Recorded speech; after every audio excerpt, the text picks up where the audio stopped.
Chicken curry একবার এইভাবে বানিয়ে দেখতে পারেন, অসাধারণের টেস্ট হয়। প্রথমতই চিকেন কারি বানানোর জন্য আমাদের লাগবে আদা, রসুন, আলু, পেঁয়াজ আর কাঁচা লঙ্কা। যদিও আলুটা অপশনাল। সবগুলোকেই ভিডিওতে দেখানো স্টেপে কেটে নেওয়ার পরে মাংসটাকে ম্যারিনেট করার জন্য আমাদের লাগছে পেঁয়াজ কুচি, রসুন পেস্ট, আদা পেস্ট, টক দই, 1 টেবিল স্পুন হলুদ গুঁড়ো, 1 টেবিল স্পুন লঙ্কার গুঁড়ো আর চিকেনের কোয়ান্টিটি অনুযায়ী সামান্য সর্ষের তেল। এটিকে ভালো করে মাখিয়ে নেওয়ার পরে 1 ঘন্টার জন্য পাশে রেখে দিতে হবে।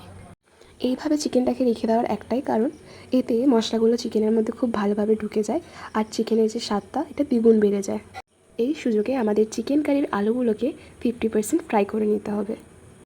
আলুগুলো আমাদের ভাজা হয়ে গেছে, এবার আমরা এটিকে তুলে নেব একটা প্লেটের মধ্যে। আলুগুলো যেহেতু আমাদের ভাজা হয়ে গেছে, তাই আমাদের চিকেনের গ্রেভি বানানোর জন্য চিকেনের কোয়ান্টিটি বুঝে আমাদের সর্ষের তেল দিয়ে দিতে হবে আর তার সাথে একে একে মশলাগুলো আমরা অ্যাড করব। প্রথমেই আমরা সর্ষের তেলের মধ্যে 1/2 টেবিল স্পুন জিরের গুঁড়ো, তার সাথে কেটে রাখা পেঁয়াজ, চিড়ে রাখা কাঁচা লঙ্কা, 2 টেবিল স্পুন হলুদ গুঁড়ো, 1 টেবিল স্পুন লঙ্কার গুঁড়ো আর আদা পেস্ট, রসুন পেস্ট এইগুলো নিয়ে কষাতে থাকবো। কষানো হয়ে গেলে একে একে আমরা মাংসগুলো দিতে থাকবো। আর অবশ্যই মনে রাখতে হবে কষানোর সময় সামান্য একটু জল দিতে হবে।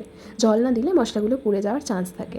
যেই পাত্রটির মধ্যে আমরা মাংসটাকে মেখে রেখেছিলাম ওই পাত্রটির মধ্যে আমরা সামান্য জল দেবো।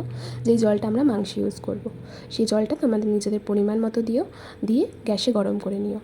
উষ্ণ গরম হয়ে গেলে জলটা আমাদের নামিয়ে নিতে হবে এবং তারপরে মাংসের সাথে অ্যাড করে দিতে হবে। সাথে অবশ্যই মনে রাখতে হবে জলটা কিন্তু তখনই দিলে হবে না, অবশ্যই আমাদেরকে কষানোর সাথে সাথে আলুগুলোকেও দিয়ে দিতে হবে, যাতে আলুর মধ্যেও সেই মশলাগুলো ঢোকে এবং আলুটাও সেদ্ধ হতে যেন বেশি সময় না নেয়।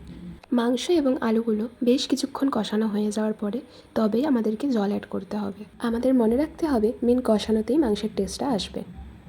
সবশেষে আমরা লো টু মিডিয়াম ফ্লেমে 10 থেকে 15 মিনিটের জন্য এটিকে ভালো করে কুক করে নেব। এতে গ্রেভির যে কনসিস্টেন্সিটা রয়েছে সেটা অনেকটা থিক হবে আর চিকেনটা ভালোভাবে সেদ্ধ হয়ে যাবে। তারপরেই সামান্য গরম মশলা গুঁড়ো দিয়ে এটাকে নামিয়ে নিতে হবে। যেই প্রসেসটি তোমাদেরকে দেখালাম সেই প্রসেসে একবার বাড়িতে রান্না করে অবশ্যই দেখো, আমি গ্যারেন্টি সহকারে বলতে পারি তোমাদের সকলের খুব ভালো লাগবে। ভিডিওটি সম্পূর্ণ দেখার জন্য অনেক অনেক ধন্যবাদ। ভালো লাগে একটা লাইক আর সাবস্ক্রাইব করে দেবেন।